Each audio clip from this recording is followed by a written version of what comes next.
ದೆಹಲಿಯಲ್ಲಿ ಸ್ಫೋಟಕ್ಕೆ ಕಾರಣವಾದ ಉಗ್ರರು ಪುಲ್ವಾಮಾ ರೀತಿ ದಾಳಿಗೆ ಸಂಚು ರೂಪಿಸಿದ್ರು ಎಂಬ ಅಂಶ ಬೆಳಕಿಗೆ ಬಂದಿದೆ. ಈ ಉಗ್ರರ ತಂಡದ ಓರ್ವ ಬಂಧನವಾದಂತಹ ಹಿನ್ನೆಲೆ ದೆಹಲಿಯಲ್ಲಿ ಮಾತ್ರ ಸ್ಫೋಟ ನಡೆಸಲಾಯಿತು ಅನ್ನೋ ಅಂಶ ನೆಟ್ವರ್ಕ್ 18ಗೆ ಸಿಕ್ಕಿದೆ. ಉಗ್ರರ ಈ ಕೋರ್ ಟೀಮ್ನಲ್ಲಿ 5 ಜನರಿದ್ರು. ಉಮರ್, ಮೌಲ್ವಿ, ಇರ್ಫಾನ್, ಡಾಕ್ಟರ್ ಆದಿಲ್ ರಾಥರ್, ಡಾಕ್ಟರ್ ಮಜಾಮಿಲ್ ಶಕೀಲ್ ಮತ್ತು ಓರ್ವ ಮಹಿಳೆ ಇದ್ರು. ಮುಜಾಮಿಲ್ನ ಗರ್ಲ್ ಫ್ರೆಂಡ್ ಆಗಿದ್ದಂತಹ ಮಹಿಳೆಯ ಹಣಕಾಸಿನ ಸಹಾಯವನ್ನ ಆಕೆ ಮಾಡ್ತಾ ಇದ್ದು, ಈ ಕೃತ್ಯದಲ್ಲಿ ಯಾವ ರೀತಿ ಭಾಗಿಯಾಗಿದ್ದಾಳೆ ಅನ್ನೋದು ಇನ್ನೂ ಸ್ಪಷ್ಟವಾಗಿಲ್ಲ. ಇವರಷ್ಟೇ ಅಲ್ಲದೆ ಇನ್ನೂ ಇಬ್ಬರಿದ್ದು, ಅವರಲ್ಲಿ ಆದಿಲ್ ಸಹೋದರ ಮುಜಾಫರ್ ಈಗಾಗಲೇ ಅಫ್ಘಾನಿಸ್ತಾನಕ್ಕೆ ಪರಾರಿಯಾಗಿದ್ದಾನೆ. ಇನ್ನೋರ್ವ ಅಮೀರ್ ಎಂಬಾತನೇ ಕಾರು ತಂದಿದ್ದು ಅಂತ ತನಿಖೆಯಿಂದ ತಿಳಿದು ಬಂದಿದೆ. ದೆಹಲಿ ಬಾಂಬ್ ಸ್ಫೋಟದಲ್ಲಿ ವಿದೇಶಿ ಕೈವಾಡದ ಬಗ್ಗೆಯೂ ತನಿಖಾಧಿಕಾರಿಗಳಿಗೆ ಮೇಲ್ನೋಟಕ್ಕೆ ಸುಳಿವು ಸಿಕ್ಕಿದೆ. ಉಕಾಸಾ ಹಾಗೂ ಹಾಶಿಂ ಸೇರಿದಂತೆ 3 ಹ್ಯಾಂಡ್ಲರ್ಗಳ ಕೈವಾಡ ಇದೆ. ಉಕಾಸಾ ಹಾಗೂ ಮತ್ತೋರ್ವ ಕಾಶ್ಮೀರಿನವರಾಗಿದ್ದು ಸದ್ಯ ಅಫ್ಘಾನಿಸ್ತಾನದಲ್ಲಿದ್ದಾರೆ ಎನ್ನಲಾಗಿದೆ. ಹಾಶಿಂ ಅಫ್ಘಾನಿಸ್ತಾನ ಹಾಗೂ ಪಾಕಿಸ್ತಾನದಲ್ಲಿ ನೆಲೆ ಕಂಡುಕೊಂಡಿದ್ದಾನೆ ಎನ್ನಲಾಗಿದೆ. ಮುಜಾಮಿಲ್, ಮುಜಾಫರ್ ಹಾಗೂ ಉಮರ್ 2022ರಲ್ಲಿ ಟರ್ಕಿಗೆ ಹೋಗಿದ್ದಾಗ ಇವರಿಗೆ ಉಕಾಸಾ ಆಶ್ರಯ ಕಲ್ಪಿಸಿದ್ದ ಎನ್ನಲಾಗಿದೆ. ಈ 3 ಸುಮಾರು 20 ದಿನ ಟರ್ಕಿಯಲ್ಲೇ ಉಳ್ಕೊಂಡಿದ್ರು.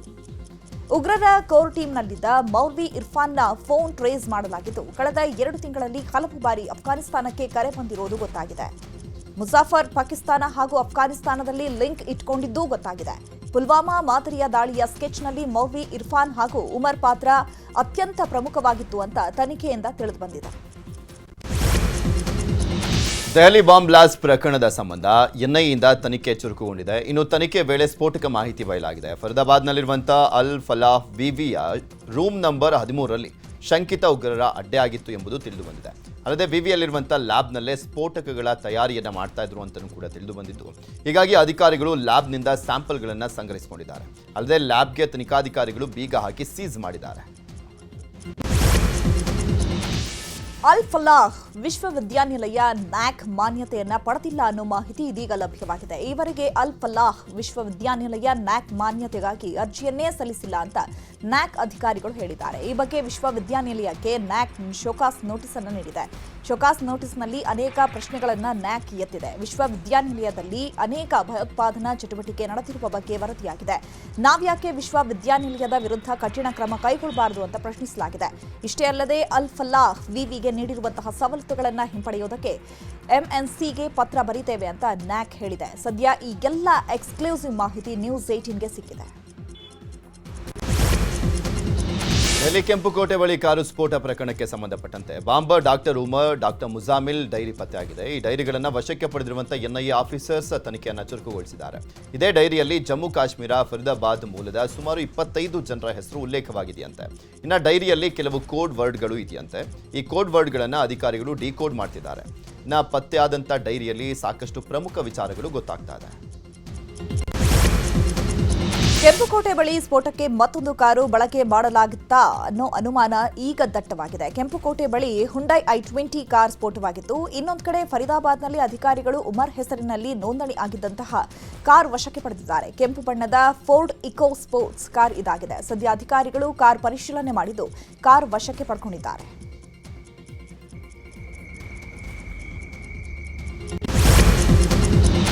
ಸ್ಫೋಟಕ್ಕೆ ಸಂಬಂಧಪಟ್ಟಂತೆ ಸೂಸೈಡ್ ಬಾಂಬರ್ ಡಾಕ್ಟರ್ ಉಮರ್ ಸಂಬಂಧಿಯನ್ನ ಬಂಧನ ಮಾಡಲಾಗಿದೆ. ಫರೀದಾಬಾದ್ನ ಕಂದವಾಲಿಯಲ್ಲಿ ಫಹೀಮ್ ಎಂಬಾತನನ್ನ ಅರೆಸ್ಟ್ ಮಾಡಲಾಗಿದೆ. ಫರೀದಾಬಾದ್ನಲ್ಲಿ ಕೆಂಪು ಫೋರ್ಡ್ ಕಾರು ಪಾರ್ಕಿಂಗ್ ಹಿನ್ನೆಲೆಯಲ್ಲಿ ಸೂಸೈಡ್ ಬಾಂಬರ್ ಉಮರ್ನ ಅಳಿಯನನ್ನ ಬಂಧಿಸಿ ವಿಚಾರಣೆಗೆ ಕರೆದೊಯ್ಯಲಾಗಿದೆ. ಇನ್ನು ಫಹೀಮ್ ಜೊತೆ ಮತ್ತೊಬ್ಬ ಅಪರಿಚಿತ ಮಹಿಳೆ ಕೂಡ ವಶಕ್ಕೆ ಪಡೆಯಲಾಗಿದೆ.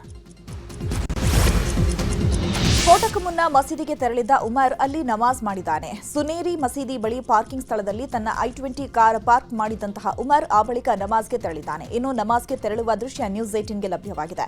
ಇನ್ನು ಕಾರ್ ಪಾರ್ಕಿಂಗ್ ಮಾಡಿದ ಜಾಗದಲ್ಲೇ ಸುಮಾರು 3 ಗಂಟೆ ಕಾಲ ಉಮರ್ ಇದ್ದ ಎನ್ನಲಾಗ್ತಾ ಇದ್ದು, ಸ್ಫೋಟಕ್ಕೂ ಮುನ್ನ ಉಮರ್ ಯಾರನ್ನಾದರೂ ಭೇಟಿ ಮಾಡಿದ್ನಾ ಅಂತ ತನಿಖಾ ದಳ ಮಾಹಿತಿಯನ್ನು ಪಡ್ಕೊಳ್ತಾ ಇದೆ.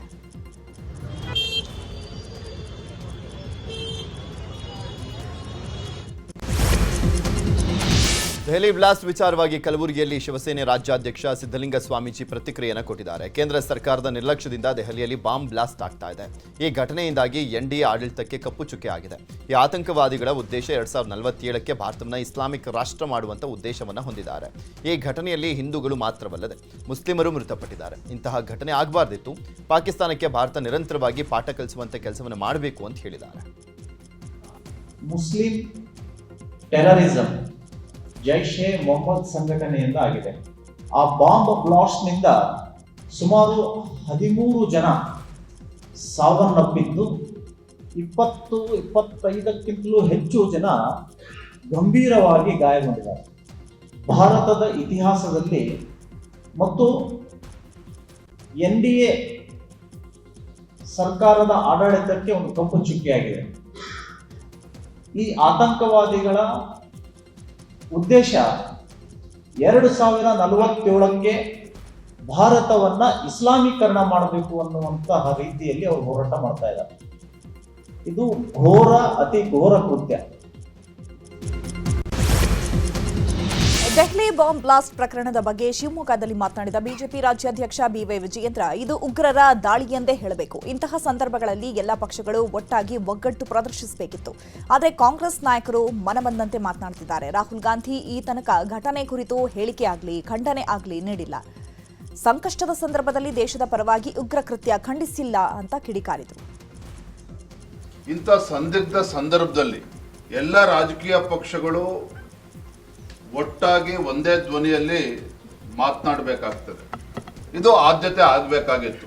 ಆದರೆ ದುರಂತ ಅಂತ ಹೇಳಿದ್ರೆ ರಾಹುಲ್ ಗಾಂಧಿ ಅವರು, ವಿರೋಧ ಪಕ್ಷದ ನಾಯಕರು ರಾಹುಲ್ ಗಾಂಧಿ ಅವರು ಈ ಕ್ಷಣದವರೆಗೂ ಸಹ ತಮ್ಮ ಪ್ರತಿಕ್ರಿಯೆನ ನೀಡಿಲ್ಲ.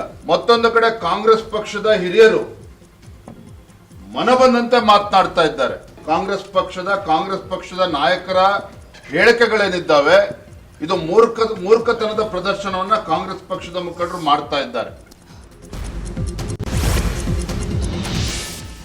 ದೆಹಲಿಯಲ್ಲಿ ಬಾಂಬ್ ಸ್ಫೋಟ ಪ್ರಕರಣಕ್ಕೆ ಸಂಬಂಧಪಟ್ಟಂತೆ ಚಿತ್ರದುರ್ಗದಲ್ಲಿ ಜಿಲ್ಲಾ ಪೊಲೀಸ್ ಇಲಾಖೆ ಹೈ ಅಲರ್ಟ್ ಮಾಡಿದೆ. ನಗರದ ಹಲವು ಕಡೆ ಬಾಂಬ್ ನಿಷ್ಕ್ರಿಯ ದಳದಿಂದ ಪರಿಶೀಲನೆ ನಡೆಸಲಾಗಿದೆ. ಬಸ್ ನಿಲ್ದಾಣ, ರೈಲ್ವೆ ನಿಲ್ದಾಣ ಸೇರಿದಂತೆ ಹಲವು ಕಡೆ ಬಾಂಬ್ ಸ್ಕ್ವಾಡ್ ಹಾಗೂ ಶ್ವಾನ ದಳದಿಂದ ತೀವ್ರ ತಪಾಸಣೆಯನ್ನು ಮಾಡಲಾಗ್ತದೆ. ಐತಿಹಾಸಿಕ ಸ್ಮಾರಕಗಳು ಸೇರಿ ಜನನಿಬಿಡ ಪ್ರದೇಶದಲ್ಲಿ ಪೊಲೀಸರು ಹದ್ದಿನ ಕಣ್ಣಿಟ್ಟಿದ್ದಾರೆ. ಮೇಕೆದಾಟು ನೀರಾವರಿ ವಿಚಾರವಾಗಿ ಕರ್ನಾಟಕಕ್ಕೆ ಸುಪ್ರೀಂ ಕೋರ್ಟ್ನಲ್ಲಿ ಗೆಲುವು ಸಿಕ್ಕಿದೆ. ಮೇಕೆದಾಟು ವಿರುದ್ಧ ತಮಿಳುನಾಡು ಅರ್ಜಿ ಸಲ್ಲಿಸಲಾಗಿತ್ತು. ಸದ್ಯ ಇವತ್ತು ವಿಚಾರಣೆ ನಡೆಸಿದ ಕೋರ್ಟ್, ಮೇಕೆದಾಟು ಯೋಜನೆಯು ಇನ್ನೂ ಆರಂಭಿಕ ಹಂತದಲ್ಲಿದ್ದು ಯಾವುದೇ ನಿರ್ಮಾಣ ಕಾರ್ಯ ಪ್ರಾರಂಭವಾಗಿಲ್ಲ. ಹೀಗಾಗಿ ಈ ಯೋಜನೆಯು ಕಾವೇರಿ ನೀರು ನಿರ್ವಹಣಾ ಪ್ರಾಧಿಕಾರ ಮತ್ತು ಕೇಂದ್ರ ಜಲ ಆಯೋಗದಂತಹ ತಜ್ಞ ಸಂಸ್ಥೆಗಳ ಪರಿಶೀಲನೆಯಲ್ಲಿದೆ. ಹೀಗಾಗಿ ಇದರಲ್ಲಿ ಸುಪ್ರೀಂ ಕೋರ್ಟ್ ಮಧ್ಯ ಪ್ರವೇಶಿಸಲ್ಲ ಅಂತ ತಮಿಳುನಾಡು ಅರ್ಜಿಯನ್ನು ವಜಾಗೊಳಿಸಿದೆ. ಕಳೆದ 7 ವರ್ಷಗಳಿಂದ ಮೇಕೆದಾಟು ಯೋಜನೆಗೆ ತಡೆ ಆಗಿದ್ದಂತಹ ತಮಿಳುನಾಡುಗೆ ಮುಖಭಂಗವಾಗಿದೆ. ಮೇಕೆದಾಟು ಯೋಜನೆ ವಿಚಾರವಾಗಿ ಸುಪ್ರೀಂ ಕೋರ್ಟ್ನಲ್ಲಿ ತಮಿಳುನಾಡು ಸಲ್ಲಿಸಿದ್ದ ಅರ್ಜಿ ವಜಾ ವಿಚಾರದ ಬಗ್ಗೆ ಬೆಂಗಳೂರಿನಲ್ಲಿ ಮಾತನಾಡಿದ ಡಿಸಿಎಂ ಡಿಕೆಶಿ, ನಮ್ಮ ನೀರು ನಮ್ಮ ಹಕ್ಕು. ತಮಿಳುನಾಡು ಸಲ್ಲಿಸಿದ್ದ ಅರ್ಜಿ ವಜಾ ಆಗಿದೆ. ಕರ್ನಾಟಕಕ್ಕೆ ನ್ಯಾಯ ಸಿಕ್ಕಿದೆ ಅನ್ನುವ ಮಾಹಿತಿ ನನಗಿದೆ. ಜನರ ಭಾವನೆ, ಜನರ ಕಷ್ಟ ಇದಕ್ಕೆಲ್ಲ ಸ್ಪಂದಿಸಿದೆ. ಜಡ್ಜ್ಮೆಂಟ್ ವರದಿ ಸಿಕ್ಕ ಮೇಲೆ ಇದರ ಬಗ್ಗೆ ವಿವರವಾಗಿ ಮಾತನಾಡ್ತೀನಿ ಅಂತ ಹೇಳಿದರು. ನೀರು ನಮ್ಮ ಹಕ್ಕು. ತಮಿಳುನಾಡು ಏನು ಇವತ್ತಿದ್ದು ಒಂದು ಒಳ್ಳೆ ಸುದ್ದಿ ಬರ್ತಾ ಇದೆ. ಡಿಸ್ಮಿಸ್ ಮಾಡಿದೆ ಅಂತ ಏನು ವರದಿ ಬಂದಿದೆ, ಇದು ಸಂಪೂರ್ಣವಾದಂಥ ಮಾಹಿತಿ ಇನ್ನು ಕೆಲವು ಗಂಟೆಗಳಲ್ಲಿ ಬರ್ತದೆ. ಬಂದ ಮೇಲೆ ಮಾತಾಡ್ತೀನಿ. ಸೊ ಕರ್ನಾಟಕಕ್ಕೆ ನ್ಯಾಯ ಸಿಕ್ಕಿದೆ ಅನ್ನೋದು ಒಂದು ನನಗೆ ಮಾಹಿತಿ ಬಂದಿದೆ. ಜನರ ಪ್ರಾರ್ಥನೆ, ಜನರ ಭಾವನೆ, ಜನರ ಕಷ್ಟ ಇದಕ್ಕೆಲ್ಲಕ್ಕೂ ಕೂಡ ಸ್ಪಂದಿಸಿದೆ ಅನ್ನೋದು ನನ್ನ ಅಭಿಪ್ರಾಯ. ನೀರು ನಮ್ಮ